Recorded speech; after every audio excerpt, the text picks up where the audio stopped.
Broadcasting from the Cass Corridor in Detroit, it's the Metro, WDET's daily news and culture show. I'm Robin Vincent. And I'm Tia Graham. Today on the program, the Detroit Auto Show is happening now, and it's a shell of its former self. What does the decline of the auto show say about the evolution of car culture and the big three automakers more broadly? We'll think about what the Detroit Auto Show represented for us back in the day and how that's changing. Also, Michigan's most vulnerable students are often taught by inexperienced teachers. We'll dig into the problem and look at some solutions, but first, one of the joys of winter months in southeast Michigan, it is ice skating, and people have been skating on frozen ponds for over a century in Detroit. At one point, there were outdoor hockey rinks all over the city. Could you imagine? But eventually, budgetary constraints came knocking, and the city's outdoor rinks were closed down. That's because maintaining an outdoor ice hockey rink requires a lot of time and money, including equipment, maintenance, and staff. Yeah, and by 1992, there was only one outdoor rink left in the city, and that was the one at Clark Park in Southwest. A lot of people would have to come together to save the rink and keep it running. And one man, Anthony Benavides, was integral to saving the rink and making it part of the thriving neighborhood meeting place that Clark Park is. Anthony is the director of the Clark Park Coalition and is here with us now. Anthony, thank you for joining us on the Metro. Well, thank you. So you grew up in the neighborhood and actually skated at Clark Park as a kid. Can you paint a picture of Clark Park back then? So grew up in the neighborhood about 3 blocks away from the park. And at that time, I was a Detroit recreation rink rat, you want to call it. We used to go to all the rinks in the city. And Clark Park was the one closest to me, but we used to go to St. Hedwig. We used to go to Panton Parks. We used to go to Heilman, Farwell, Northwestern, O'Shea, State Fairgrounds. So there was rinks everywhere throughout the city. So I just mentioned, and Rouge Park. Let's not forget Rouge Park. Yeah. So, but it was a place to go. It was a place to go and a place to congregate, meet, and have friends and family. It was just a lot of things to do in the winter, and we just want to bring that back best we can at Clark Park. And actually, we want to replicate it throughout the city if we can do that. Okay, so tell me, being a rink rat, what can you paint more of a picture of skating culture in Detroit, what that looked like, what people were wearing? Was this the place that you were, like, as you were getting a little bit older, you would be checking out people maybe that you were interested in romantically, this was the place to maybe find someone to go on a date with as the years progressed? You got that correct. That was a place to meet and to see who was hanging out there and who was standing on the sidelines, and ask a girl to skate with you, hold her hand a little bit, get to know her. So one of the favorite meeting places was Palmer Park. When they had the canals right there, we'd go to Palmer Park, get on a bus from Cass Tech all the way down Woodward, and go down to Palmer Park and hang out. And there was another group of girls that you didn't know from Clark Park girls. So there was always new friends and girls and guys, that we had certain friends in certain parks. So that was good. It was a good, healthy socialization in the city here. So you really had a reason to look forward to the winter. But in 1992, Clark Park's ice rink was in trouble. When did the community effort to save the rink start, and what was your role in that?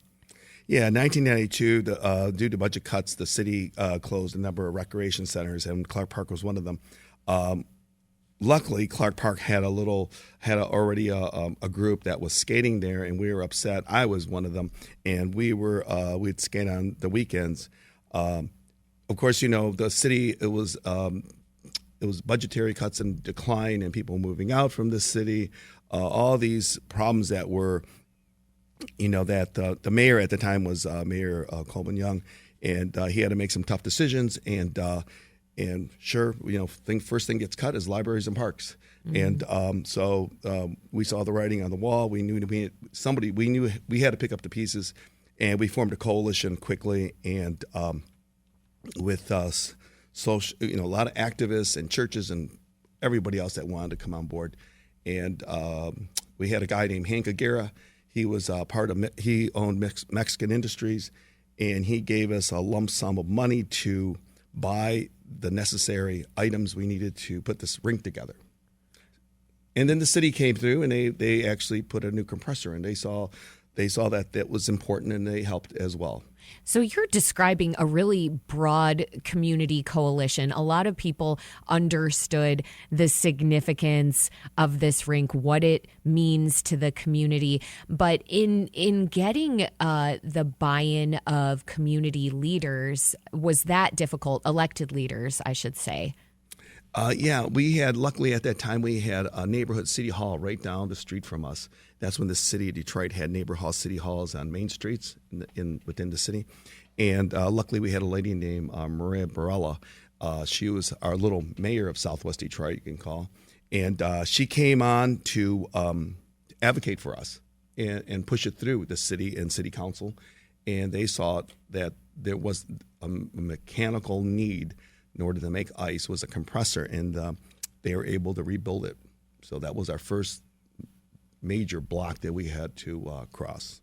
So the rink has been replaced a couple of times, is that right? Yes, this rink has, the new rink is, I think, 2005, and the life expectancy of a rink is about 30 years. So we're starting to think about the next phase of our rink, with global warming. It's upon us. We're having shorter and shorter seasons. So we need the best updated equipment that we can find. So we're looking for our Canadian neighbors out there over there in Canada. What do they do? They're facing the same problems, but they're years ahead of us as far as rinks concerned. Yeah, I was wondering about that, about climate change, the way that's affecting rinks. I think back to last year, and the rink at Campus Martius had a very short-lived existence, much to the chagrin of many, I think. Could you talk a little bit more about that? About right now we're in this cold spell, and that is wonderful for an ice rink, at least, maybe not very wonderful for people like Tia Graham. No, my toes are cold right now. But talk more about some of the ways that you can try and protect rinks and get them to have longer lives in the face of climate change.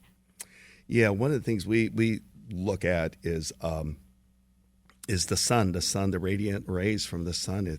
If you don't have a lot of buildings around you, as Campus Martius does downtown, we're getting direct sun at Clark Park. So it's all about, mechanical tonnage. It's compressors, condensers, having the latest. It's like a computer. Once it's a couple years old, it's obsolete after about 10 years. Well, the stuff that we have, or the mechanical equipment we have at Clark Park, it's aging. It needs. We're looking for someone to step in. Consultant to come in and figure out what is the best application for us in the next 15 years. We have this now, but 10 years from now it's going to be obsolete, and it's like a motor in your car. It only lasts so long. So it has to be taken out, replaced, and updated. And we want to use the best refrigerants that's out there, nothing that's really harmful for the environment. We want to use less water. We want to use less electricity. We just want to have a smaller footprint in the refrigeration and making ice. So we want to make it last longer, but we also want to have a smaller footprint. So that mechanical equipment is basically like a big refrigerator. It's like a big refrigerator, exactly. Outdoor refrigerator with the door open. You're listening to The Metro on WDET. I'm Robin Vincent. And I'm Tia Graham. We're talking with Anthony Benavidez from the Clark Park Coalition about the outdoor rink in Southwest Detroit that has been a neighborhood meeting and recreation space for decades. And just listening to you and Robin chat a little bit earlier about just the different rinks across the city of Detroit, it paints such an amazing picture of what the city was before we saw a lot of those closures of the recreation centers. And we're starting to see a lot of those rec centers come back, which is great. So the coalition, or the Clark Park Coalition, has succeeded in bringing together so many different folks within that area, including sports leagues, philanthropists, the city of Detroit, and other community organizations. Excuse me.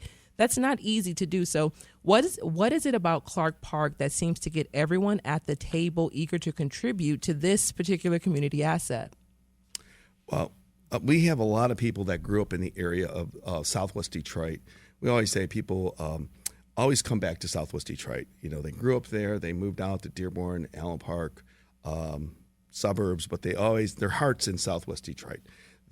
So every year we try to reach out to people, and we get people come back, and alumni, and say, hey, listen, my grandpa, I used to live on this block, or I skated here at one time, or I played baseball at Clark Park. So we get all these former people that lived in the neighborhood at one time. They come out and they want to do something good for the park and do something good for the city, because they had fond memories of good times at Clark Park. So we bring them in. We get their emails, put them on a list of when we have activities, we include them in there. So we have a lot of volunteers. Our whole hockey program is mainly 95% volunteer, men and women from the city and outside the city as well. But there's a lot of people that believe in Clark Park, believe in the people there, believe in Detroit, and as far as hockey, they just want to promote and get as many kids as possible into our hockey program. That's what we're talking about now. But there's also a baseball program and a pickleball program and tennis program, so I can go on and on. But we're just very, very fortunate to have a lot of things at Clark Park, and the city's been, they've been helpful, very helpful, and we're just looking for more help. Yeah, we really need it. And Anthony, when I think about Clark Park and I see that community surrounding Clark Park, I think about how it's been, like you said, a communal space, a gathering space, but it's been just a community asset. And as you look around Clark Park, all around it, you see these beautiful neighborhoods and spaces that have been maintained and continue to thrive in that particular area. So can you talk about the importance of having a healthy, thriving park like Clark Park in your community that kind of spreads and spreads out across the community? Yeah, so we have a Main Street down Verner Highway, which has a lot of different restaurants from different, whatever you like that you can buy it on Verner. So it has a yes, you can. That's right. So we're very fortunate that our Main Street didn't disappear. It was intact, and it's getting better every year. We have a lot of people that are popping up restaurants, entertainment venues. So we've been very fortunate that the people that stayed there, the churches have stayed, the people have stayed. There's been a lot of just people that stayed there and toughed it out, like throughout the other parts of the city as well. But I think a little bit more in Southwest. So we just we're very fortunate. The mayor has he gave Clark Park or what's it called, the neighborhood strategic plan funds. So we were able to redo the park and bring needed amenities to the park. So we're very fortunate. It's beautiful. The park is beautiful. If you haven't gone to Clark Park in Southwest, haven't had a chance, it's absolutely beautiful. Especially when you're just driving past, you just park and just kind of hang. It's a beautiful space. But speaking of the programs that you always offer there, you have the hockey program, what we're talking about because it's cold outside. But hockey oftentimes is thought of as a very expensive sport to play. You got to have your not your pucks, but you got to have your skates and maybe even safety equipment that you have to maintain and keep up. So can you talk about how ice skating and hockey has been accessible, especially for Clark Park and its residents? Yeah, hockey is a very expensive sport, and we do it a couple ways here. We reach out to partners, National Hockey League, the NHL. We reach out to USA Hockey. We reach out to Michigan Amateur Hockey. Whoever has some money they can give, we're knocking on their door, writing a letter, and asking for equipment. We're asking for sticks. We expect hey, we have this one of a kind program in the city. This is Hockey Town. Let's do Hockey Town. Let's really, put a program together that's really focusing on our kids in the city of Detroit. So when we have a very wide demographic at Clark Park, we have probably 30% Black, 30% Latino, 40%, probably 40% Latino, and the rest of different races. But we're very diverse, and and they see that, people see that, and they want to help. And so we try to get as much free equipment as we can from these other foundations and companies.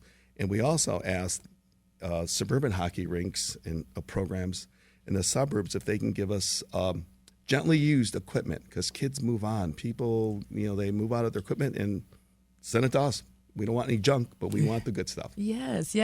And, talking about just how unique it is to have this program in the city of Detroit with the kids that you all have there. I want to talk a little bit more about the diversity of Clark Park, because once again, when you watch hockey, a lot of the times you see white male players, a lot of them, How do you do outreach? How do you reach out to folks and let them know this is a sport that is inclusive and it is changing and we're seeing it expand and spread? How do you do that? Well, we tried when people walk in the building, if they're people of color, we approach them and say, "Would your son, daughter like to be part of our program?" This is what we do here at Clark Park, and we invite them in and just introduce them to our staff and our program times and dates, and say, "Listen, this is probably the cheapest place to play hockey in the United States. It's literally almost free." And if there is a cost that somebody cannot afford to pay, we will sponsor that child. Clark Park will take it upon themselves to say, "Hey, listen, we'll pay for this." But I would say that we try to reach out to kids of color, families of color, and just encourage them and nurture them and invite them, be open-armed, and be there with a smile and some joy. And our coaches are very aware of that. We want more families there. It's a family. When you get the child, you get the mom and dad at the same time. So it starts really early with hockey. Yeah, I was going to say, we have hockey parents here, actually, with some of our employees here, and they talk about it being this giant, just moving machine, almost this moving thing, where you just have the whole family going, and the whole team's there, and everyone's together, and this is a beautiful thing to see. So before I let you go, this Saturday is the Clark Park Winter Carnival and Hockey Classic. What is going on this weekend? So this weekend we have our carnival, and it starts at 12 o'clock. We're going to have food, outdoor games, music, petting zoo, horse-drawn carriages, marshmallow roasting, ice skating, and much more. You'll have the Huron Parks. They bring a truck with all these furs from different animals. So kids like to see that. They'll see all these different furs. I can't remember. They're different furs from different places. Yeah, I was going to say like pelts, but that's pelts. not pelts. Yeah, pelts. There you go. You got it. Yeah. And just show the animal pelts, and there's all types of other cool things that are going to be happening this weekend. So what are the times again? Starts at 12 and goes to 4 o'clock. And in the morning, we changed our time for our hockey game, men's hockey game. That's going to be at 9:30 in the morning because of the football game. Nobody wants to play in the evening. So we had to change it because our guys were dropping out. But the girls' game is still going to be at 6 o'clock, and the men's game at 9:30 in the morning. All righty then. And for the people like me or like Robin who want to go out skating a little bit more, what are some tips that you can give us for getting out there and actually hitting the ice? Well, I would say bring gloves and hat. If you have long johns, it's actually going to be 34 degrees on Saturday, so we're going to have a decent balmy day. Compared to that's a sweatshirt weather. Yeah. So we'll have some hot chocolate for you waiting. We'll have some snacks, and should be a lot of fun. I mean, please come out. Everyone come out and enjoy. All right. Anthony Benavides is the director of the Clark Park Coalition. Once again, the Clark Park Winter Carnival and Hockey Classic is this Saturday, January 18th. The men's hockey game is at 9:30 in the morning. The girls play at 6. Anthony, thank you so much for joining us on the Metro. All right. Well, thank you very much, ladies.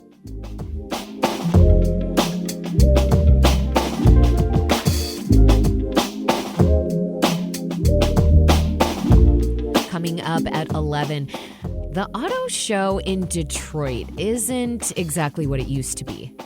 So we're wondering, do you miss auto shows of the past, when Cobo Hall was packed with people and extravagant displays?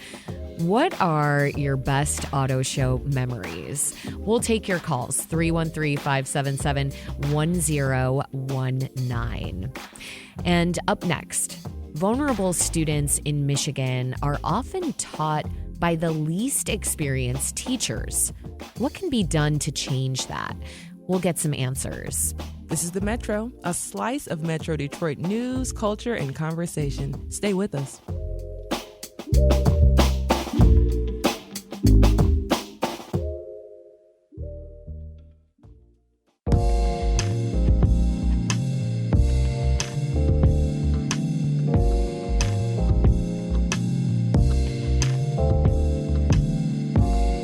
Welcome back to the Metro on 1019 WDET. I'm Tia Graham. And I'm Robin Vincent. Education in the U.S. is, at its core, a story of inequity. A student's income status, race, and ethnicity can determine a lot about the kind of education they receive. Meanwhile, our education system more broadly has a lot of problems. Students are behind from the COVID pandemic, they're facing mental health challenges, and a teacher shortage is gripping the nation. The latter, a teacher shortage, is hurting some of the same vulnerable students who are already likely to receive an education that's not on par with their affluent or white peers. New research tells us Michigan students with the greatest needs are more likely to be taught by inexperienced teachers and educators who are not certified for the subject area they're teaching. That's according to a new report from Ed Trust Midwest, a nonpartisan research and advocacy organization. Here to break down how Michigan's teacher shortage is affecting underserved kids and what can be done to close the gaps is Jen Daniil. She's the Director of Policy and Research for Ed Trust Midwest. Jen, welcome to the Metro. Thank you. Good morning. I'm glad to be here today. Good morning. So Jen, first, as a researcher, how exactly do you define the teacher shortage? So that's a really good question. And one thing that was really important to us as we considered this report, which is the result of about 2 years, actually, of research, analysis of hard-to-access data, interviews with community partners, and focus groups with teachers across the state, was that we didn't only want to think about teacher shortages as the absence of a teacher in a classroom. So we took a more holistic view, and we thought about teacher shortages both as teachers who are not in classrooms at all, and also the lack of high-quality teachers in classrooms. And when we think about high quality, for the purposes of this report, we defined a high-quality teacher as a teacher who is fully certified with a teaching license, who has at least 3 years of experience, and who is teaching in the subject areas for which they hold a teacher license. Cool. So what does Michigan's teacher shortage look like in comparison to other states right now? So Michigan is facing very similar problems that we're seeing in other states across the country. One thing we know about national teacher shortages is that they tend to be very what we would call hyper-local. And so we don't see teacher shortages in every single area of every single state, and we don't see teacher shortages in every single subject area. There are certain things that can be certain subject areas where it can be more challenging to get teachers, and certainly certain classrooms in certain school districts where we see more teacher shortages. For example, in Michigan, one of the things that we did was that we looked at school districts across the state in thinking about their concentration of student poverty, right? This is the percentage of students in a school district that are coming from a low-income background. And we have a really great way to look at that in Michigan. It's a tool called the Opportunity Index. This is a way that we fund schools in Michigan, and it's a funding mechanism from the state that sends more dollars to districts that have higher concentrations of student poverty, because we know that learning in a school district with a high concentration of poverty comes with unique challenges. And so when we looked at that tool and we used it to look at teacher turnover, one thing that you've probably all heard, and I know we've certainly heard, is that all districts are struggling to retain teachers following the COVID-19 pandemic. So we looked into that. And what we found is that in the wealthier districts of the state, we did see some slight declines in teacher retention. So we see more teachers leaving the classroom, about 2 to 3% more than we saw before the pandemic. But when we look at the districts with the highest concentrations of poverty, we see that they still have a much higher teacher turnover rate. In fact, between before and after the pandemic, that turnover rate was almost 20% a year. Just imagine that, right? If you, in any other business, if you were losing 20% of your employees every single year. So while it is true that it's harder across the board to retain teachers now than it was before the pandemic, it's still much harder in those districts with the highest concentrations of poverty than it is anywhere else in the state. Wow. So, yes, like you said, that's something that we kind of would have thought from just based on hearing the data, seeing the things that we've seen locally here. But as well, I wanted to know specifically, do you know what subjects are the hardest right now to fill and which ones have the highest turnover? So one of the challenges to fully understanding the teacher shortage problem in Michigan is that a lot of the data we need to answer some of these questions are not really easily accessible to the public. We do know, I'm sure you've seen, there were some reports that have come out in the last 6 months to a year that special education is a chronic shortage area. And this tracks pretty closely with what we see in other states as well. Special education is a difficult area to staff. But really, to have a more specific answer to that question in Michigan, we would just need to have somewhat better data than we have available right now. Thank you. So the pandemic was a factor, like you just said. What else is contributing to the teacher shortage? That's a great question. And that was a big thing that we asked teachers when we held these focus groups. So we talked with teachers from different geographic regions all over the state, and they identified a lot of things. You know, they talk a lot about how all those challenges you mentioned at the beginning in your introduction, talking about the challenges of the pandemic and catching kids up academically and dealing with the socio-emotional issues that have come about as a result of the pandemic. But one thing that came up over and over again is that teacher salaries are a problem. That teacher salaries are not keeping pace with inflation.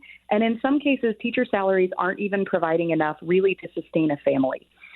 In fact, we had one teacher who I think really succinctly summed up this whole issue when they asked in one of the focus groups, why would you go into $50,000 to $80,000 in student loan debt to become a teacher when you're going to qualify for a bridge card? Wow. And that's a stark reality for too many of our teachers. In fact, there was a great study that came out from EPIC at Michigan State University within the last year where they looked at teacher salaries over time. And they found that between 1999 and 2019, inflation-adjusted teacher salaries in Michigan fell by more than 20%. And that makes a huge difference when we're talking about real money that should be going into teachers' pockets. And the reality was even worse for beginning teachers.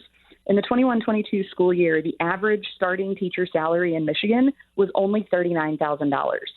And that is a number that ranked us 39th nationally and dead last in the Great Lakes states. So when you think about students graduating from educator preparation programs and thinking about where to go to their first job, this can become a huge retention problem in Michigan, as these folks may look at all of our neighboring states, all of whom offer higher starting teacher salaries. But we know that it's not only an interstate problem, right? That we have teacher salary gaps here in Michigan, that teachers in the highest wealth districts of the state make on average $4,000 more per year than teachers in the highest poverty districts. And that's only an average. So the real numbers also differ pretty dramatically there as well. But that was something we certainly heard over and over again as we think about what is behind these teacher shortages. It's not the whole problem, but salaries are certainly an issue. Wow. You're listening to The Metro. I'm Tia Graham. And I'm Robin Vincent. We're discussing how Michigan's teacher shortage is affecting some of our state's most vulnerable kids with Jen Daniil of Ed Trust Midwest. Now, Jen, could you tell us a little bit more about the students who are hit hardest by the teacher shortage, who they are exactly? You did mention that it's in districts with higher concentrations of poverty. That brings to mind Detroit schools, for example.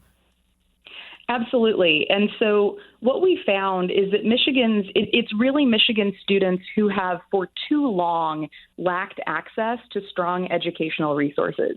These are our Black and Latino students, and these are our students from low-income backgrounds across all geographic regions of the state, certainly in urban areas like Metro Detroit, but also even out into rural areas and up north and on the west side of the state. We see students from low-income backgrounds really everywhere. And so one thing that we, like I mentioned, we use the Opportunity Index to look particularly at those high concentrations of poverty to see the differences there. But we also looked at the distribution of high-quality teachers by student racial majorities. And what we found was really disturbing in that in districts where a majority of the children are Black, students are nearly 4 times more likely to learn from an out-of-field teacher, which these are teachers who have teaching licenses, but they're teaching subject areas outside of their area of licensure. In these same districts, the students are also 4 times more likely to learn from a teacher with emergency or temporary credentials and nearly twice as likely to learn from a beginning teacher. So we see that it is an issue of poverty and high concentrations of poverty, but we see even when we look in these districts serving students with different racial majorities, we see discrepancies there as well. How important is it for students to have qualified teachers? I mean, that might sound like a silly question, but in other words, how important are a teacher's experience and qualifications to a student's success? What does the research say? So there's a great deal of research out there looking at that specific question. And what we think of, particularly when we're thinking about teachers with emergency or temporary credentials, in Michigan, this tends to mean teachers who are holding substitute credentials. So these could be short-term substitute teachers, long-term substitute teachers. These could be folks who are working toward licensure but don't have a full license yet, or folks who are not.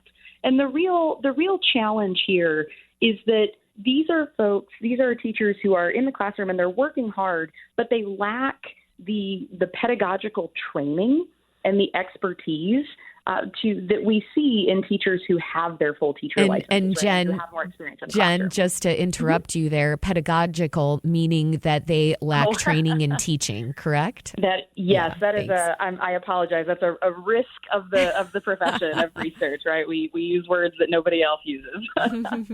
They lack that kind of official professional teacher training. And we know that teaching it's a skilled profession. It takes a lot of expertise and training to become an excellent teacher. And what's especially concerning here is that when we look at the distribution of teachers with emergency credentials, right, we see more and more of these teachers in districts serving students with a background coming from a low-income background. So we see these teachers more in the districts that are serving children of color and children from low-income backgrounds. And that is something that is particularly concerning because we also know, and I mentioned this, I touched on this earlier, in these districts with the highest concentrations of poverty, learning in these school districts comes with additional challenges. And we also know that for too many of our students in Michigan, these are also the same kids in the same districts facing the opportunity gaps and the achievement gaps that we see very clearly when we look at differences in math and reading proficiency on state and national assessments. These are students who would benefit most from highly qualified and experienced educators. And unfortunately, they're the kids who kind of systematically lack access or lack equitable access to those teachers. Now, Jen, something we like to do here on the Metro is not just lay out the problems and say this is a foregone conclusion here, but we also like to explore solutions. And I appreciate that this report from EdTrust Midwest goes through some very specific solutions, as I know you and your team like to do when you put out numbers like this and research like this. So talk about some of the solutions that you and your colleagues are recommending to ensure that underserved kids in the classroom are getting experienced and qualified teachers at their side. I love that question. Thank you for asking, because while these problems are deep and systemic and big, right, they're big problems, they are not insurmountable problems. And so what we've done in our report is we've laid out 5 key priority areas with a set of recommendations under each of those to help guide policymakers as they think about solutions to these problems. And those priorities really are fair funding now, improving our state education data systems, prioritizing making teaching attractive and competitive, investing and prioritizing in our school administrators, and also increasing access to high-quality professional development. And for the sake of time, I won't go through all of those, but I want to highlight particularly that this has to begin with fair funding. And fair funding means a lot in education, and there are a lot of things under that umbrella. But for us at EdTrust Midwest, it really starts with fully funding the Opportunity Index, which I've talked about a little bit on this call already. So starting this year, actually, districts have the ability to use up to 30% of their Opportunity Index dollars specifically for retention and recruitment. And they can use another 30% on reducing K-3 class sizes. And of course, the way we do that is by hiring teachers so that we can create smaller classes. So districts have the ability to use a big chunk of these dollars specifically for teachers. But unfortunately, the Opportunity Index is underfunded by about $2 billion annually, billion with a B. And so there's a lot to do, and policymakers have put a great deal of effort into the Opportunity Index over the last 2 budget cycles, and we're very excited about how much they've done, but there's still a long way to go here. And if districts don't have the resources that they need to recruit and retain high-quality educators and to invest in these educators, we're not going to find our way out of this problem. So it really has to start with fair funding and then really prioritizing our educators, right, in terms of salary, in terms of training, and really respecting them as the skilled professionals that they are. So this falls on the shoulders of state lawmakers. We will have our eyes on Lansing to see how things play out this session. Jen Daniil is the Policy and Research Director for EdTrust Midwest. That's a nonpartisan research and advocacy organization. You can find a link to the report we discussed at WDET.org. Jen, thank you so much for joining us on the Metro. Thank you very much for having me. Have a great rest of your day.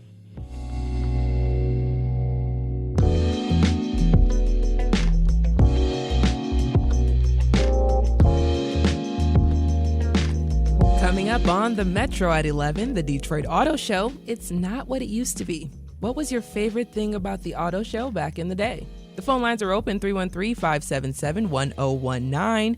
And coming up next, the American Red Cross is urging people from underrepresented backgrounds to donate blood. We'll find out why up next.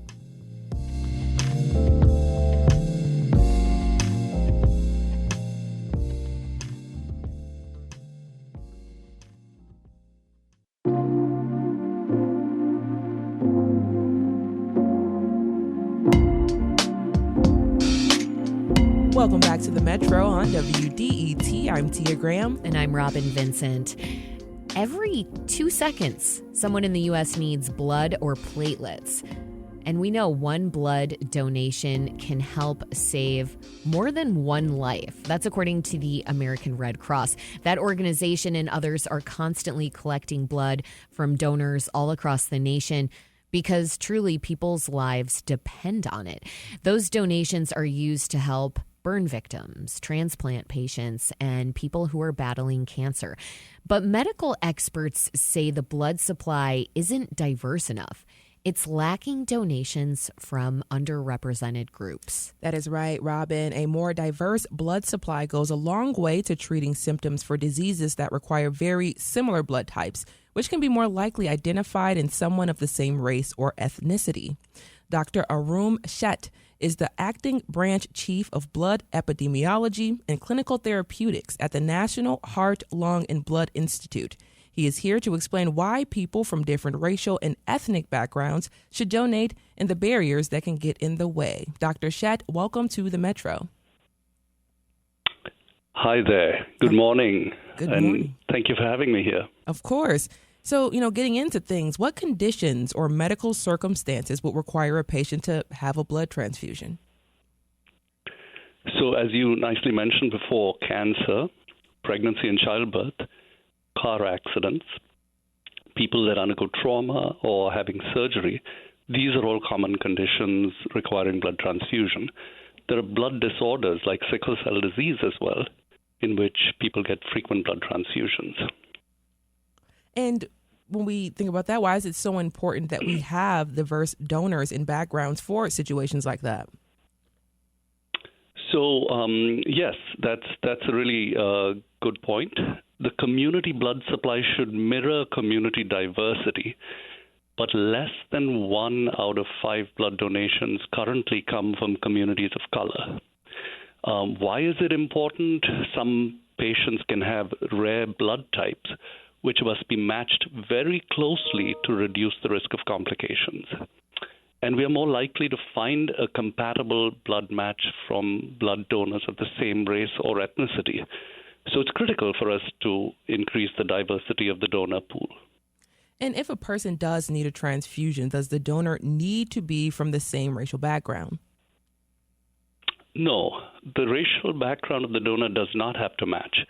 However, scientific studies have found that some people require blood from donors with the same racial or ethnic background to reduce the risk of complications. And that's why we have to keep reminding people to donate so that they could make a difference in their own communities. And this is a little bit of an inside baseball question about blood donation, but there are individuals in this world who have golden blood. Could you explain what golden blood is and how that helps in donations? I'm sorry. I don't know about golden blood, okay, so you'll have to educate me about this. Yes, so this is what they use, I guess, locally on the social webs. It's blood that is used that can be used for multiple transfusions for multiple people, so it's kind of adaptable for a lot of different blood types. Yes. Yeah. So O positive, right. So they're universal donors, right? Yes. Dr. Arun? Yes. So universal donors. Can you talk about the importance of universal donors in finding them and making sure that we have a large supply?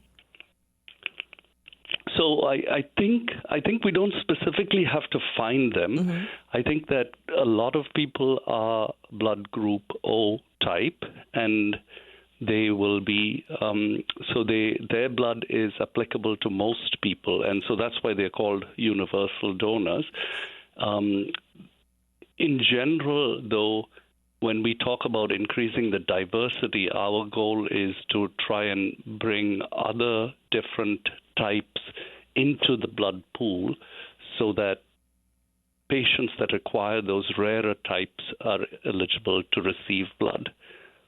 So that's, I guess, you answered it beautifully. Thank you so much for indulging me in my comical question there. But as we continue to move on the American Red Cross website, there is a chart that lists the number of ethnic groups next to a list of, quote, rare blood types, like you're talking about, that correspond with each group. It reads as if each ethnic group has a distinct blood type. Someone may listen to this and think all Black people or all Latino people may have the same blood type. How do you tie a biological marker like blood type to a racial or ethnic group? So I think you're right. I don't think that they can be tied together.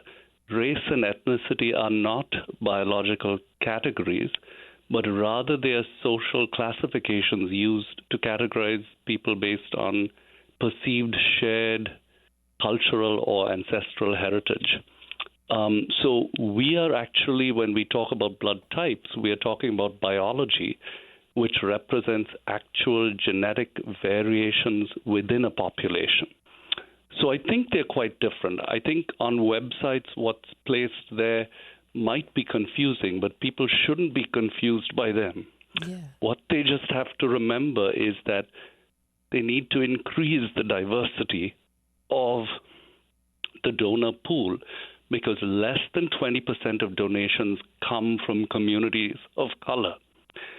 So by donating, you can make a life-saving difference in your community. I think that would be my key message. You're listening to The Metro on 101.9 WDET. I'm Tia Graham. And I'm Robin Vincent. We're talking with Dr. Arun Sheth of the National Heart, Lung, and Blood Institute about the need for more blood donors from diverse backgrounds. Now, Dr. Sheth, you said less than 20% of blood donations are coming from communities that are underrepresented, communities of color. Can you talk specifically about what the most underrepresented communities are within the blood supply? So I would say the most underrepresented would be African American communities, and that's because people with sickle cell disease tend to use a large proportion of the blood supply. Therefore, they would, in my mind, be the most underrepresented. There would be others as well, but I think just for today, I would like to focus on that because January is Blood Donor Month. Now, it's been widely documented that medical mistrust persists among minority communities and Black communities in particular. And according to some research from Georgia State University, mistrust is a significant barrier to blood donation among minority communities. How has racism that patients experience in healthcare affected this mistrust? So I think you ask a really good question. Research shows that medical mistrust is an important barrier. So a common belief among Black donors is that their blood is unwanted. And that could have happened from the times of the Tuskegee trials and other times. And that mistrust has fueled the general perception among donors that their donation is not valued. There is nothing further from the truth. Each donation made by an African American will save up to 3 lives. And so that's the key message. How do you begin to build trust back with these communities to encourage them to donate? So on National Sickle Cell Day or National Sickle Cell Month, we usually go out and do blood drives. We educate the community and talk about the importance of donating blood. That's one of the ways. Okay, well, you have the ear of our listeners now about the importance of donating blood. If you had to say in a few minutes here, to reiterate that importance, let's start very quickly with the protocols that are in place to make sure that donating blood is safe for those who do it. So donating blood is very safe. You must be in good health and feeling well. You have to be at least 16 years old or more in most states, and you have to weigh at least 110 pounds, and you would be eligible to donate. I think my key message would be that January is Blood Donor Month. Number 2, every 2 seconds, someone needs blood. Number 3, by donating a single unit of blood, you can save up to 3 lives. And number 4, only 40% of the U.S. population is eligible, but only 3% actually donate blood. So by donating today, you can save a life in your community. And that would be my message. You said that if I donate blood, I would save 3 lives. Is that right? That's correct. That's correct. Okay. Where can listeners go to give blood or to get more information about where they should go to give blood? So the NHLBI has a website on education for blood donation. There's another site for local blood drives called Giving Equals Living. So those are the 2 resources I would use. Okay. And that's, you said the National Heart, Lung, and Blood Institute. correct? That's correct. Okay. Dr. Arun Sheth is the acting branch chief of blood epidemiology and clinical therapeutics at the National Heart, Lung, and Blood Institute. Dr. Sheth, thank you so much for joining us on the Metro. Thank you, Tia and Robert. Appreciate it.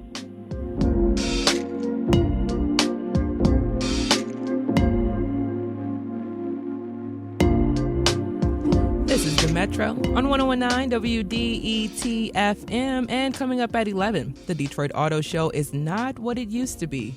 What was your favorite thing about the auto show back in the day? The phone lines are open, 313-577-1019. Let us know what your experience has been like going to the auto show. Maybe this is your first year going, or maybe not. Let us know, 313-577-1019.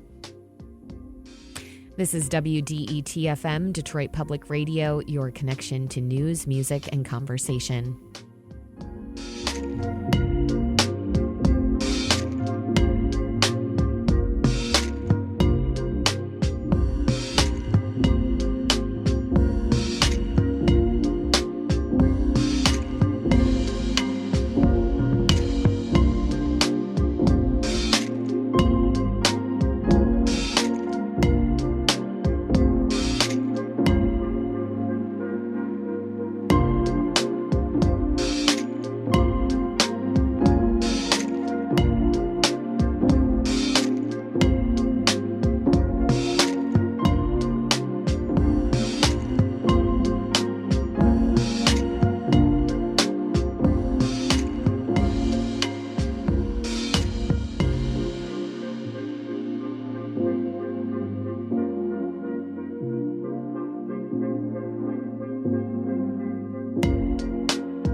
Welcome back to the Metro on WDET. I'm Robin Vincent. And I'm Tia Graham. And you wouldn't be crazy for thinking that the heyday of the auto shows, it's right now. Ford and GM are trying to go all electric in the next few decades. New car makers like Tesla, Rivian, and China's BYD have entered the scene, changing the shape of car making and car buying.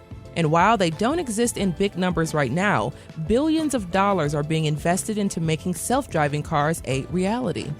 All this, in addition to Detroit's rich car culture, where people show off their Chevy Impalas, their Dodge Chargers on street corners across the metro area, and yet, the place where cars are supposed to be on display most, auto shows, have been in decline. Interesting, Tia.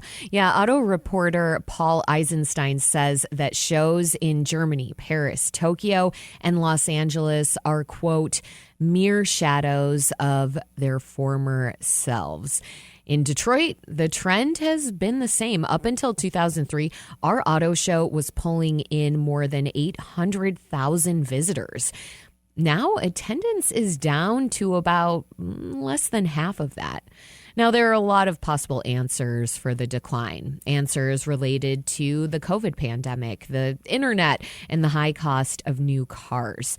So we want to delve into all of this because Detroit's auto show is running now until January 20th at Huntington Place downtown. And we want to know why the event has changed. And we also want to hear from you. That is right. Did you used to go to the auto show as a kid? What did it mean to you? Do you have plans to go to this auto show now? Maybe you don't at all. Is the event relevant to your life in any way? Give us a call. Let us know. 313-577-1019. Share your stories with us.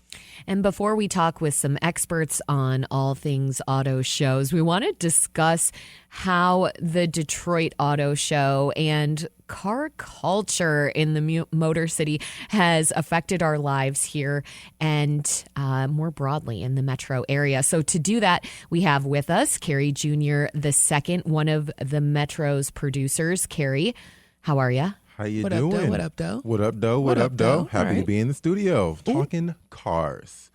One more what up, doe, just for good measure. One more. I think the auto show, I mean, this is interesting to hear from you all. I'm curious, like the auto show and how it played in your personal lives. That's why we asked you Yeah, first, Carrie. that's That's we're exactly why we asked you don't try first, and take Carrie. the mic away from don't us do here, that. Mike. I was trying to turn the tables a little bit. No, but we drive this car, I Carrie. like that. I like that. We're gonna start with you, actually. How did the auto show figure into your life growing up? So I remember when I was a little kid, because, you know, as they say now, the auto show was at a time when, you know, there's nothing else really happening in the city in Metro Detroit because it's so cold outside. I literally remember when we used to go as a kid, the travel, just going to the auto show was a journey. We would have to park downtown, find some place to park in all the traffic, and then walk through this like cold, wintry, it's like so wintry. The wind was blowing and everything just to get there. But for me, as someone who was young and who always was like, my dad, I want a new car. When we would get there, like seeing all the different models, all the different technology that was new at the time was really cool. This is probably like the mid 2000s, I'm thinking, and I'm like less than 10 years old. And at that time, I'm still like climbing on seats and hopping in the front seat and trying to play with the steering wheel. Yeah. So all of that was really, really fun for me. Like all of the lights, the flashiness, the cars that would like rotate on those platforms, and then I would want to like, ooh, can I get on the platform real quick and ride with the car? So I wanted to be one of the. I didn't have like models that model off the cars when I was a kid back at the time. I wanted to be like one of those people. So that's kind of those big quintessential memories I have. Pretty fitting for Carrie to want to be a model. I mean, what did that represent for you, Carrie? I'm wondering, as a kid, sitting in those cars and driving them, imagining them as your own. I think for me, it was like I was anticipating some of the autonomy that could come when I eventually could drive. Like I always wanted to try and drive my parents' car as a kid. And so I'm thinking all the types of cars that I wanted. I'm trying to think. I think when I was a kid, I used to really want a Hummer. And so I would go and want the Hummer. You have a face of disappointment on you. Your face is I just think about 03 Hummers and yeah. LeBron pulling up as a high school kid in a Hummer, and everyone had a fit about that. So, yeah, Hummers. I wanted the biggest car out there. So my dad, who's Carrie Jr. the first, he would be like, no, we're not getting a Hummer. It costs too much in gas, all that kind of stuff. But when we go to the auto show, that would be my opportunity to really get inside and see what it was like. So. Yeah. Tia, what about you? Did you used to go to the auto show as a kid? Yeah, so I used to go to the auto show all the time with my dad. My uncle was a modeler. I don't know if that's the proper terms in the car industry, the one who uses the clay mold models. But he did that. So we would always go, and he would go look at the models and the details of the cars because he thought that was really, really cool and interesting. My dad's a car guy. He watches the Meekum car shows and all that stuff. And, you know, so we're a car family. Going to the auto show was a yearly thing. We would travel through downtown Detroit, through the ice and snow, slush, all that gross stuff. But then get inside, beautiful, like you said, the cars warm. It was always too hot. Take the coat off. And you walk through and you see these beautiful cars. They're constantly sprayed down and wiped down to make sure they're not dusty, and they're under the show lights. And this is a lot of fun as a kid, especially just experiencing that with my family and my dad and my uncle. And I just, like I said, I had one year I remember going, and I didn't get to go because I got in trouble, and they took that away from me. And that was a punishment of mine. I couldn't go to the auto show one particular year. I believe I was in the 4th grade. And so the memory of the auto show was very... What, Carrie? So you went every single year except for 1 year? Like this is like... I went pretty much every year. If it wasn't with my dad, it was with friends, especially as I got older, I went with friends. But I went pretty much every year from like 8 up until like 16. Oh, wow. So I went a lot. I went almost every single year. We're a car family. We like cars. That's dope. And I always wanted a Jeep Wrangler. So I would go to look at the Jeep models and the Wranglers. And I don't want a Wrangler now, but then I really wanted a Wrangler. Tia, I'm curious. So car culture was central to you in your life growing up, and it sounds like it was because of your dad. Shout out to David Graham. Shout out to David Graham. What would you say, what do cars mean to you? What do they mean to your family, to David? Yeah, so we're a car family, auto industry family. Multiple generations of folks worked at Ford.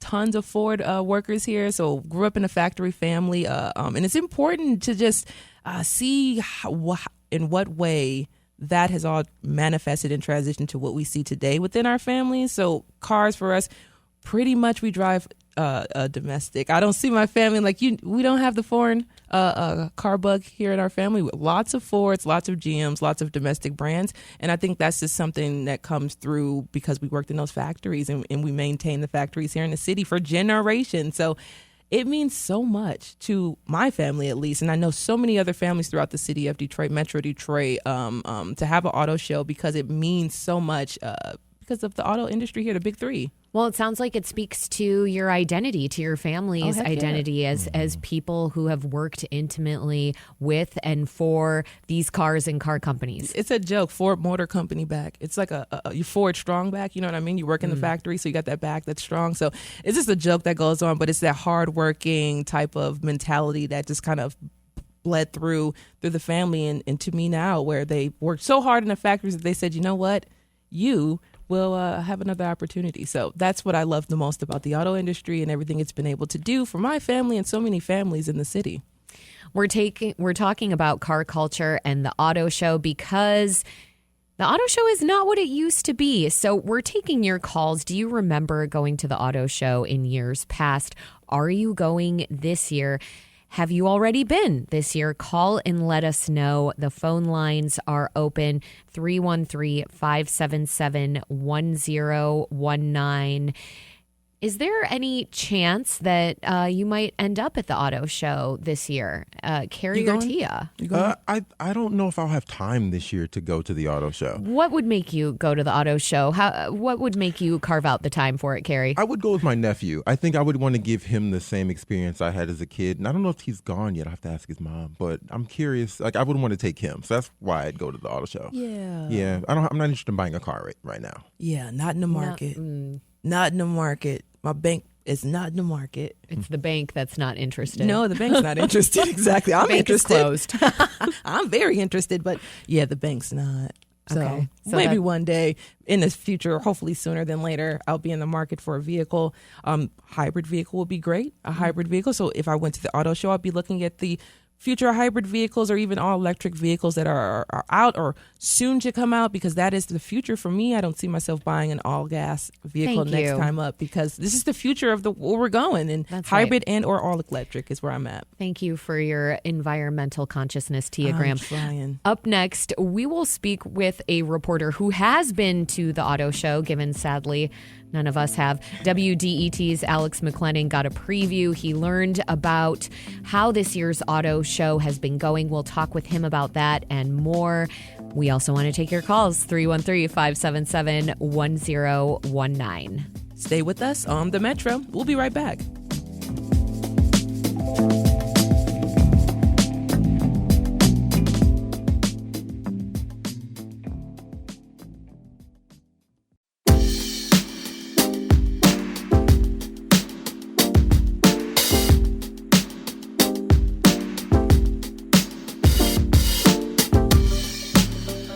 Metro on 101.9 WDET FM. I'm Tia Graham. And I'm Robin Vincent. We're talking about the auto show and cars.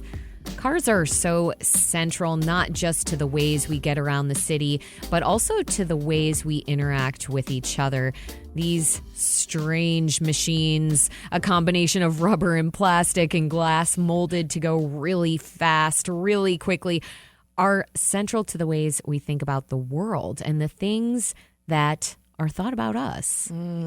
That's to say that cars are not just hunks of metal. They play an active role in our culture. We grew up with them. Many of us tinkered with their insides, trying to make them rev a little more, or trying to make them a little more customized to our own style. This week is a celebration of cars, as Detroit's auto show is happening from now until January 20th at Huntington Place downtown. And to discuss that event and car culture, we have Alex McLenon here with us. He is a reporter at WDET who has been covering the auto show and the auto industry. Alex, welcome back to the Metro. How are you doing, Tia? Howdy. Robin. Howdy. mysterious, Alex. Mysterious. Am I mysterious? Very. Okay. Alex, what has your experience been like going to the auto show as kids? What did you like most about the event growing up? Yeah, so I mean, like you and Carrie were talking about, I also went to the auto show quite frequently growing up. I'm 30 now, so I kind of grew up going in that late 90s through the 2000s, right through high school, early 2010s and stuff. So I remember the shows then. I remember when they were a little bit bigger than they are now. I used to go with my dad and my brother and, sometimes my uncle. Like everyone else in Detroit, we've got family who work in the auto industry, and, cars were big for us growing up too. Talking about customizing cars. Me and my dad restored my first car. I do understand how cars work.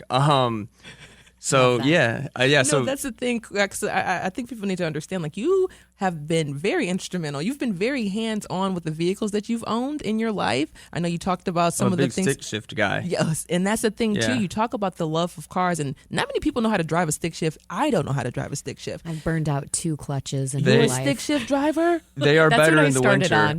I will give a pitch for the stick shift. It is better for driving in the winter because when you start spinning your wheels, That's right. you can push in the clutch and grab a gear and you'll hook up. And if you're driving automatic, you might just keep spinning. It also keeps you more engaged. It does. Like, you feel the vehicle more. And you can't you can't have a phone in one hand, truly, and a coffee in the other. That's true. I once got pulled over. And I shouldn't have been pulled over. That's a different story. Sure. But the cop human. came We're up to me, and I had my phone was in my cup holder because I had like directions on it, and they were like, "Were you texting?" And I looked at the cop. I'm like, "This is a stick shift. Like I don't have a free hand. I can't.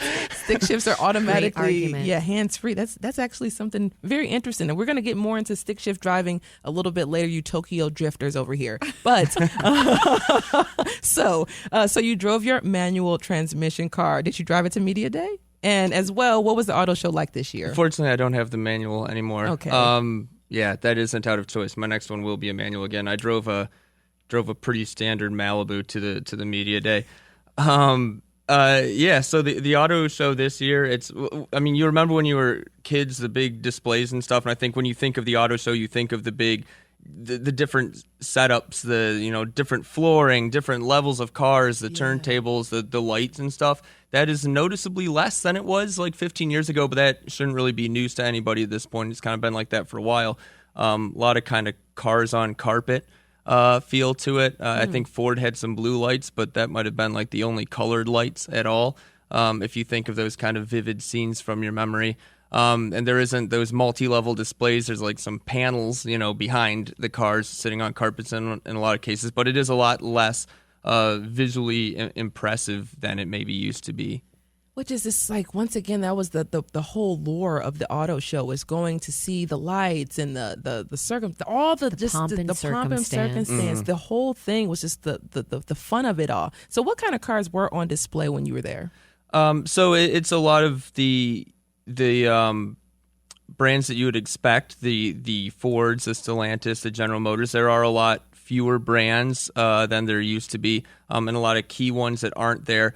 If you're looking to buy a General Motors or a Ford or a Stellantis-owned vehicle, or Toyota, because Toyota is practically an American car company. I don't care if I get backlash for that. They make as many cars here as... Stand on it. They make as many cars here as the American companies do. Kia has a fairly decent presence. A few BMWs there. There's a Honda section.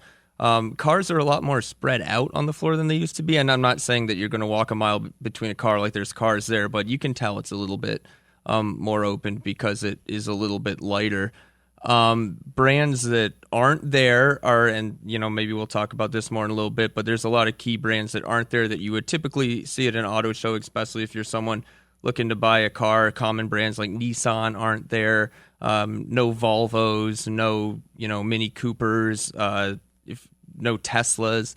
Not that they've ever really been a big auto show company. They'd rather sell you your car in a mall. But yeah, I mean there are cars there, but it isn't as full as it's been maybe 15 years ago. So a little less international auto show. Yeah, you could say that. Yeah, I think the biggest displays are the big three. They take up the majority of the floor space. They're on home territory. You're listening to the Metro on WDET, Detroit Public Radio. I'm Tia Graham. And I'm Robin Vincent. We're speaking with Alex McLennan, a reporter for WDET. We're discussing this year's auto show, and we want to hear from you. Did you go to the auto show as a kid? What did it mean to you? Do you have plans to go to the auto show this year? Is the event still relevant to your life? Do you find ways to embrace our car culture that's unrelated to the auto show? We'll take your calls, 313-577-1019. Alex, the convention is back in January for the first time since 2019. The show was skipped entirely last year. Why has the show moved from the winter season to September and back to the winter again? So the selling point for the Detroit Auto Show was that it was A, it's Detroit, and B, it was that it was the first auto show of the year. The reason that they moved it to summer was because A, there was declining numbers for the winter event, and then B, when they're picking a new date, the idea kind of being that that's the time of year when the new car year begins. That's when, if it's, September of 2025, that's when the 2026 models begin hitting the market. So the idea was to have it at the beginning of the model year, and maybe it would be a little bit more relevant that way. And the other idea was that it being warmer, you could maybe do more stuff than in the winter and include some outside stuff. The first year they had it in the summer was 2022, and Ford did an outside reveal of its Mustang, that kind of stuff. But it didn't really work that great. And there were some things out of their control during that time period. Obviously, there was COVID. The first iteration was supposed to be in 2020. That didn't happen. It also didn't happen in 2021, and they cited COVID as an issue. So they had it in 22 and 23, and then there was nothing last year in 24 because they'd already announced they're moving it back to the winter, and you weren't going to do it 5 months apart. Sure. But now it didn't really get the eyeballs on it that they were hoping for in the summer. And I know when I was there, when it was in the summer, the floor space was not, it was even less so cars. There was a third of it was informational booths with random stuff in it, and there was some tech displays on the floor.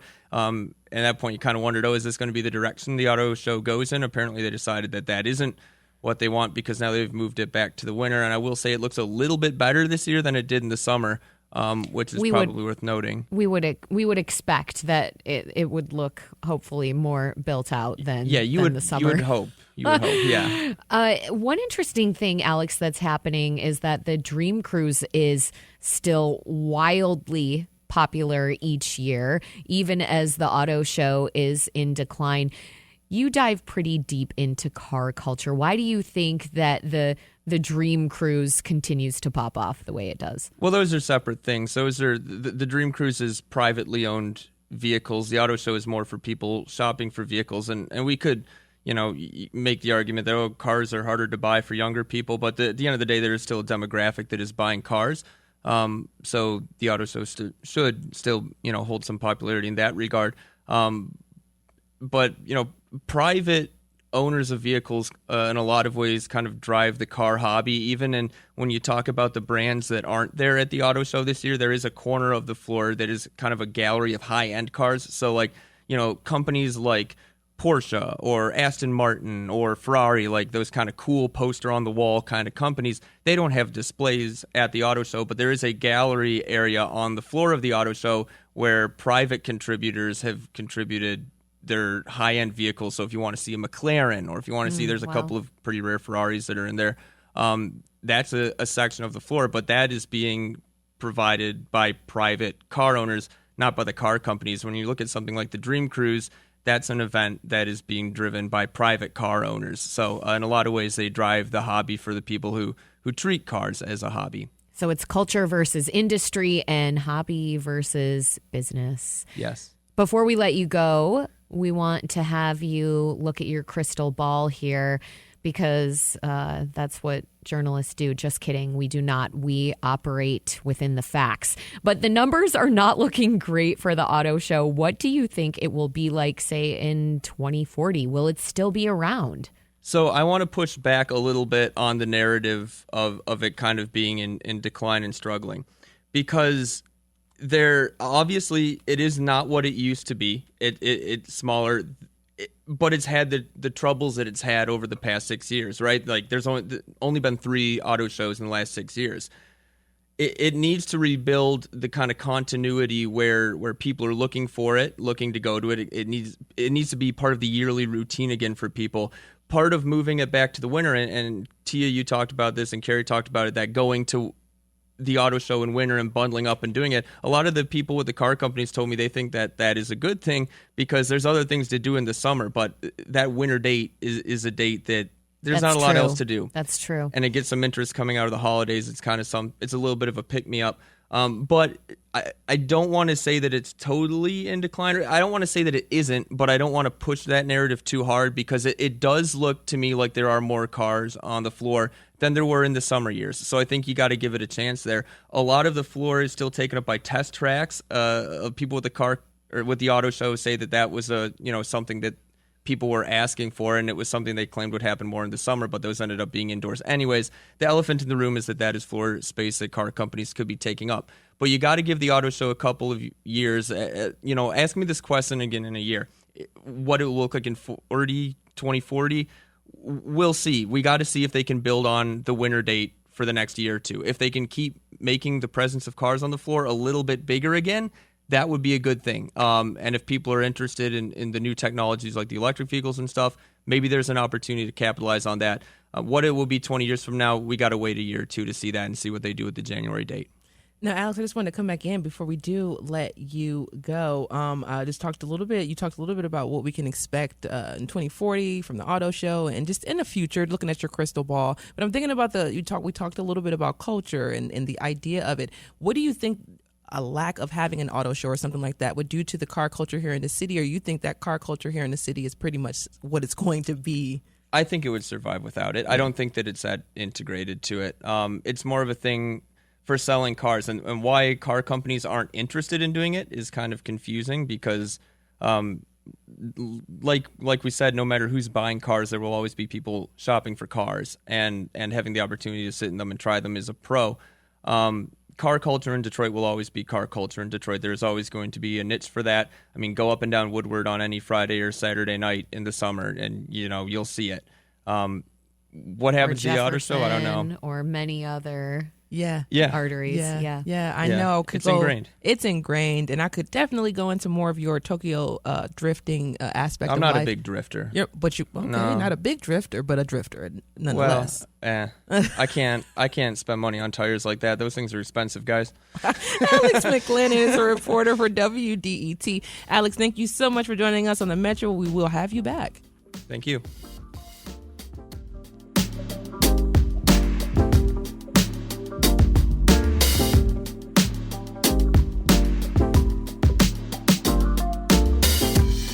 Coming up, did you used to go to the auto show as a kid? What did it mean to you? Do you have plans to go to the auto show this year?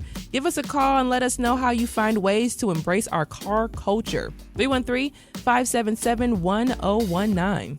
It's the Metro on WDET. Stay with us.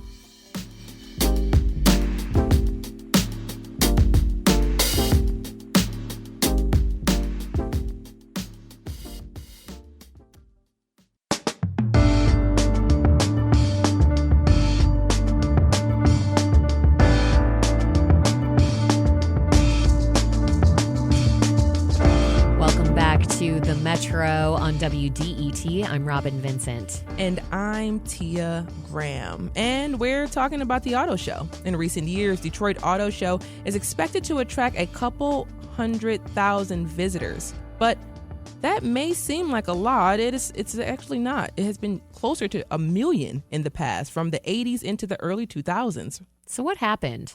And how has Detroit's annual auto show been changing before our eyes? To answer some of these questions, we have Jamie Butters here with us. He's the executive editor of Automotive News, and he hosts the Daily Drive podcast. Jamie, welcome back to the Metro. Glad to be back. So if you would, tell us about your memories of the auto show. Well, I am not a native Detroiter. I've lived here since since late 2000. So I have a long history, but not a lifelong history. We'll But take when that. when I started coming here in fall of '98, I think was my first auto show in Detroit. Or I'm sorry, January of '98. It was the biggest show in the world. Executives came from all over. It wasn't just a Detroit show. You had CEOs from Germany and Japan would come here, and journalists, thousands of journalists from all over the world. It was such a huge scene. It was almost a problem because it was there were so many journalists here. The show would start on officially on Monday, but then unofficially on Sunday. It starting on Sunday. People would come in on Saturday to make sure they got here on time, and then they'd sit around. Cold Detroit winters. It was tough to get around, and people would get a really bad impression of the city, and that kind of started to hurt. And GM actually started throwing like really elaborate parties on Saturday nights to make a good impression on all these visiting journalists. It was such an epic show, and of course now it's not that. It's a regional consumer show. Help dealers get some email addresses and phone numbers of people who are in the market. Just a handful, not a handful of brands, but not the full market represented. Much smaller experience, much different kind of show altogether. Wow. Thank you for outlining that history, because you're talking about 27 years ago. That was your first auto show, January of '98. Can you talk about how things progressed throughout the years with the auto show, what you continued to observe with the changes and the ebbs and the flows of it all? Yeah, it really became a really big deal in 1989, right? That was when it became the North American International Auto Show. Toyota and Nissan, the two biggest Japanese automakers at the time, came to Detroit to announce the creation of their luxury brands, Lexus and Infiniti. It was really remarkable gesture to the U.S. consumer and the U.S. market, kicking off the year in Detroit with these bodacious announcements. And it really just kind of grew from there. We especially saw, Chrysler, the formerly Chrysler Corp, then Daimler Chrysler, then Chrysler LLC, Fiat Chrysler, that was part of Stellantis.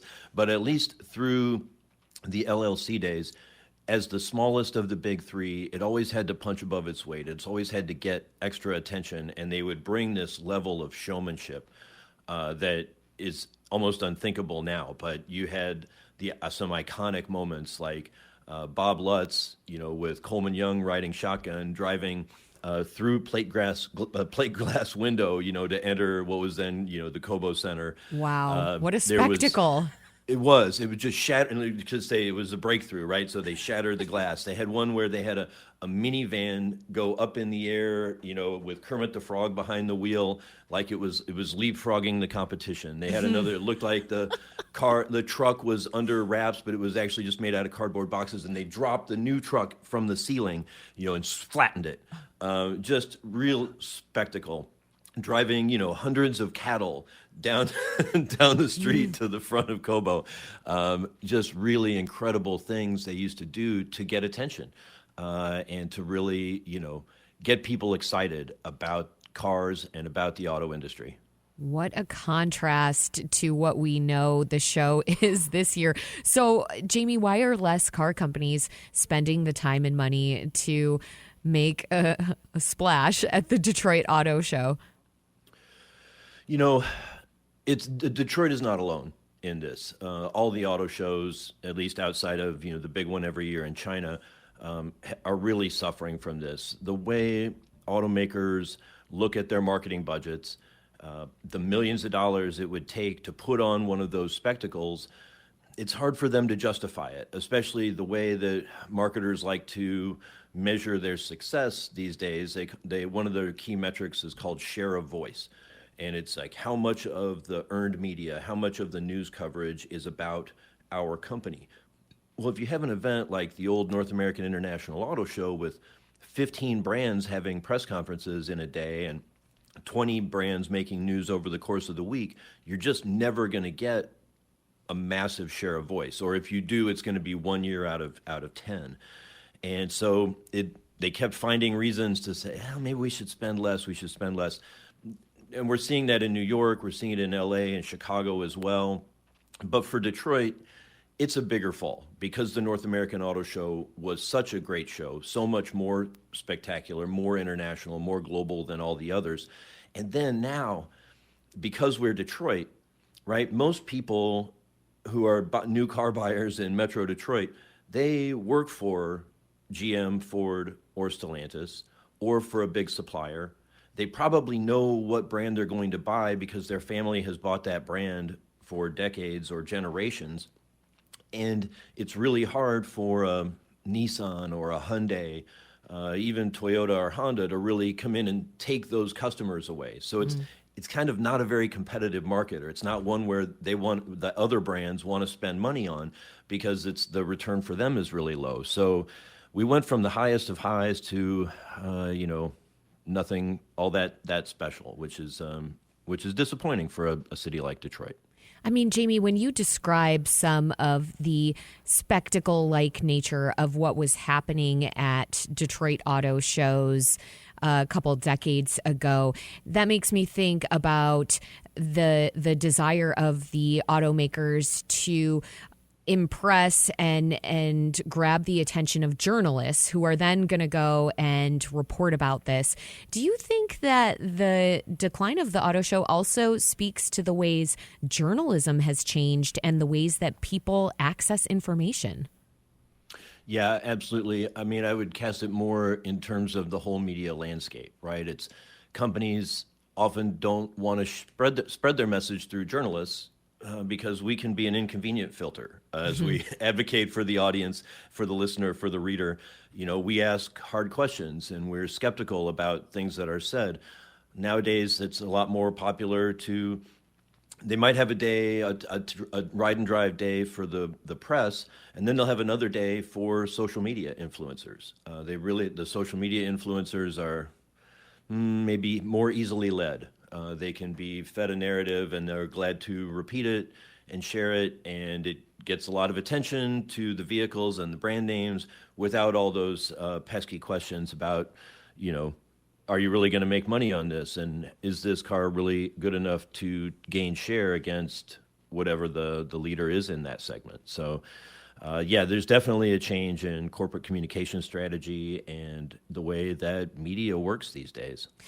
So finally, these corporations are learning that we're actually quite critical of them as reporters. We're quite skeptical. You're listening to the Metro on WDET. I'm Robin Vincent. And I'm Tia Graham. We're talking about the auto show today, which is as big of an event as it's not as big as it used to be. And we want to hear from you. The number is 313-577-1019. What has the auto show meant to you? Did you miss it in the winter? Do you want it back in the summertime? What are you thinking about the auto show if you're thinking anything? 313-577-1019. But Jamie, right now, what do the automakers do to show up and get out? I know a lot of the times we'll see on social media, internet, all the things like that. What are automakers doing right now to market themselves?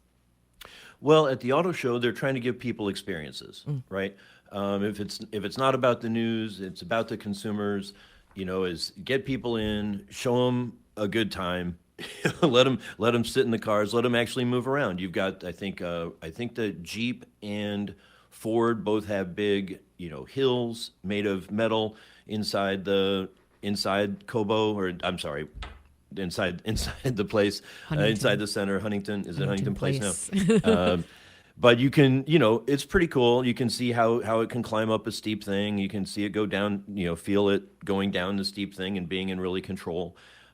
There's an EV track. You can get into some of the cool cars you might not otherwise. I think they have a VW ID Buzz there. So I think those kinds of experiences help, give consumers a little more real feel than just sitting in a static car or looking at it, parked on carpet. So that's what they're really trying to do, and we'll see what they can attract and how they can build from there.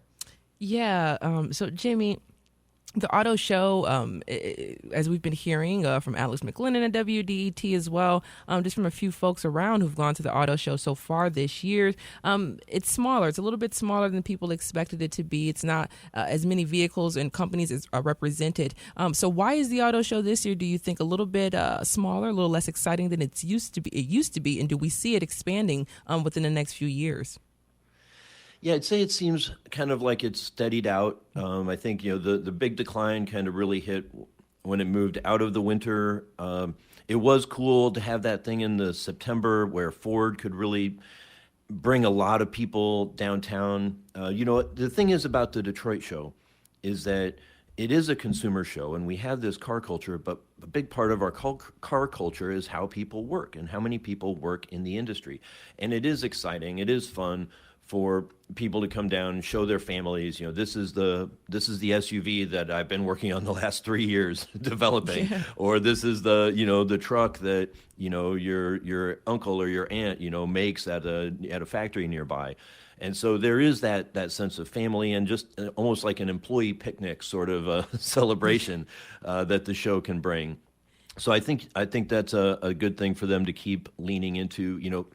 Even back in the day when the show was big, Ford would go use the Cobo Arena, and they would pack it with their employees. And when they did the outdoor events, they'd have, they do special edition Mustangs. Well, Mustang fans will come from all over the Midwest, if not all over the country, to hear the roar of some new special edition Mustang and celebrate in downtown Detroit. So those were pretty cool. It's a little tougher to do that kind of thing in January. We don't have all the facilities downtown that we had before, at least not a big arena attached to the show floor. But at least it's settled into the one main floor. They've filled out the floor, even if half of it is with test tracks, and hopefully it can be a fun venue for people.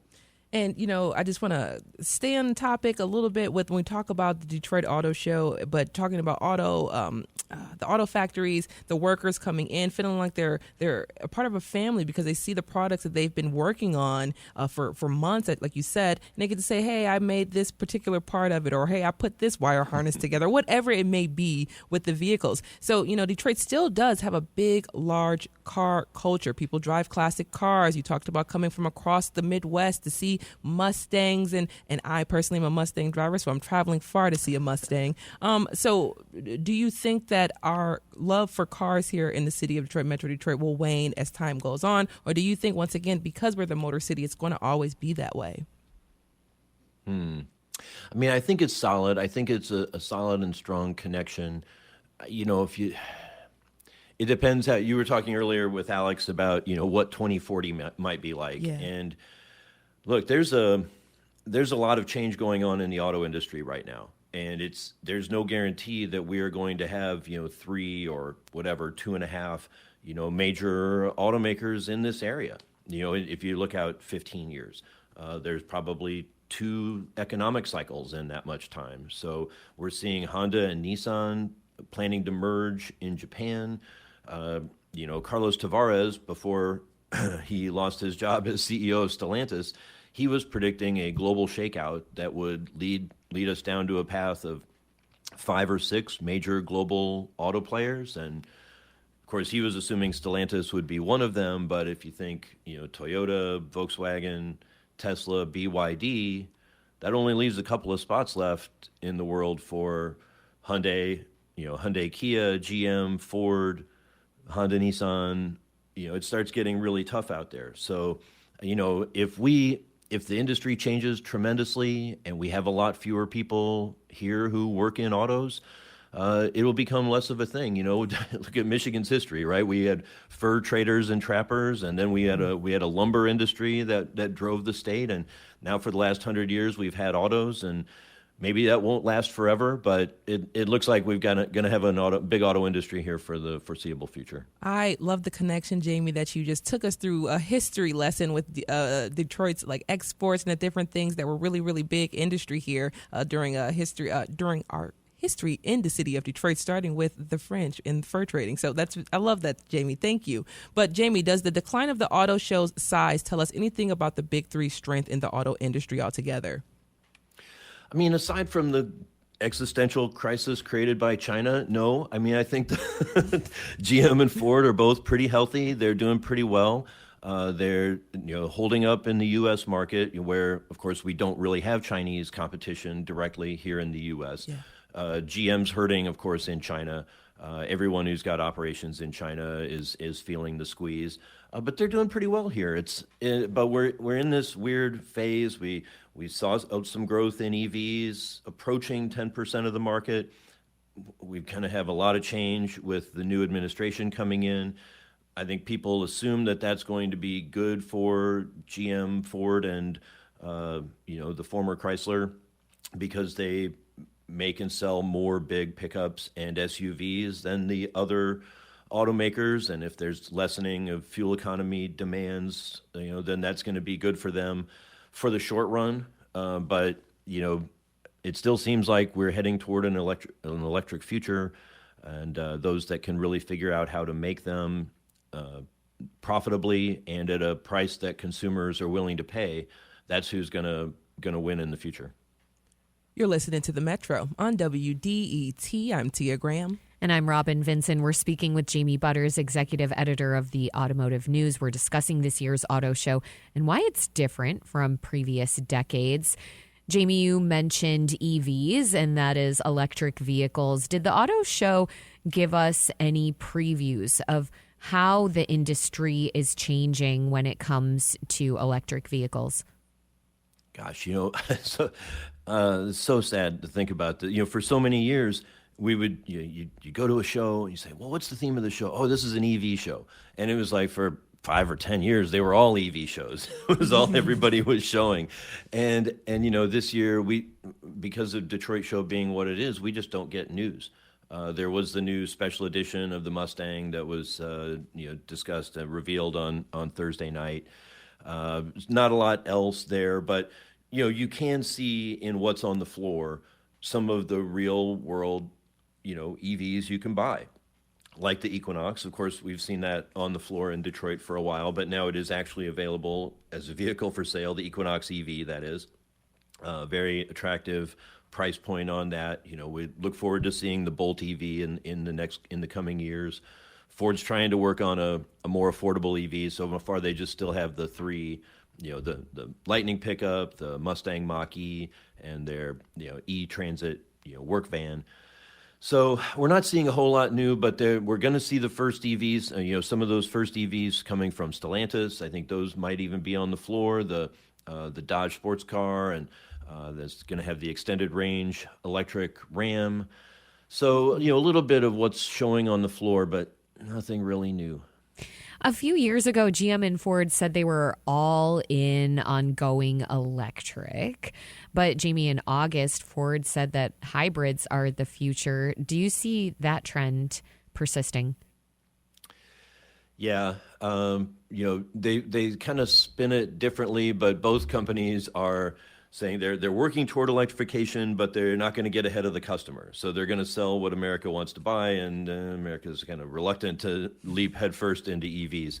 So they're mostly selling gas-burning vehicles, working on hybrids. It does seem like for the foreseeable 10, 15, 20 years, we're going to continue to have electric vehicles, hybrids, and maybe even some non-hybrid gas-burning vehicles out there. You look at Toyota is already more than 50% hybrid. It's easy to think that maybe by the end of the decade, the hybrid is the standard car, and then there are electric vehicles and plug-in hybrids that are on top of that. But we'll see. You have to see what the regulations are going to be like. It's going to be interesting to see. Speaking of regulations, we're about to have a new president in the White House, someone who is not necessarily keen on a lot of regulations. And we know President-elect Trump, he's working closely with Elon Musk already. I wonder how the incoming Trump administration is going to impact the cars that people are able to buy and drive. What do you think? Yeah, you and me both. I don't know. I don't know how it's going to work out, right? Because probably the company Tesla is still the dominant EV company in the U.S. They're down below 50% market share now, but way ahead of everyone else. So their customers benefit from the EV tax credit, the federal EV tax credit, more than anyone else. But Elon Musk has said, hey, just take it away. It'll hurt us a little, but it'll hurt everyone else a lot more. He's probably right about that. So, we'll see. The other thing is, do the other rules stay in place, like CAFE, the corporate average fuel economy requirements? If you don't force people to, if you don't strongly encourage the automakers to sell EVs, they might just sell big pickups and SUVs to make money, but then they might have to buy credits back from the companies that do more EVs, which is mostly Tesla. Tesla makes a lot of money selling credits to other automakers to fit regulatory schemes. They pooled, it looks like they'll get $1 billion in Europe this year by pooling with automakers that can't meet the European standards. They've made billions over the years here in the US. So it'll be very interesting to see how the rules get tweaked and to what extent that helps Tesla and maybe hurts the Detroit 3. Yeah, I mean, in the last minute we have here, I realize that Elon Musk would like to see those crash reports that are required by the federal government for self-driving cars, for those to be removed. It makes me wonder if things are going to become less safe in some ways when it comes to some of the new technologies that we'll be seeing with cars. What do you think? Yeah, the big issue there is for robo-taxis, completely autonomous vehicles. That is where Tesla is betting their future. The value of the company, the stock market values Tesla much higher than GM or Ford, but it's not based on its auto business, really. Elon Musk is selling investors that they are an AI company that's going to make autonomous cars and autonomous humanoid robots, and everyone will want to buy a robot to help take care of their home, and they'll buy a robot car to drive them everywhere they need to go. We'll see how that works out. And of course, there are a lot of rules around something like a self-driving car, and a lot of those rules might be going away, like you suggested. Jamie Butters, executive editor of Automotive News and the host of the Daily Drive podcast. Jamie, thank you so much for joining us on the Metro and sharing your wide breadth of knowledge on all things cars. Absolutely. Rob and Tia, glad to do it. And tomorrow on the Metro, TikTok may get banned in the U.S. We want to know, how do you feel about the potential ban? Let us know. Open the WDET app on your phone, hit the open mic button, and let us know. It's super easy. We really look forward to hearing from you. That's the Metro for January 14th. The show is produced by Sam Corey, Carrie Jr. II, and Jack Philbrandt. Our engineer is Nate Bender. Our senior producer is David Lyons. This is WDET FM, Detroit Public Radio, your connection to news, music, and conversation.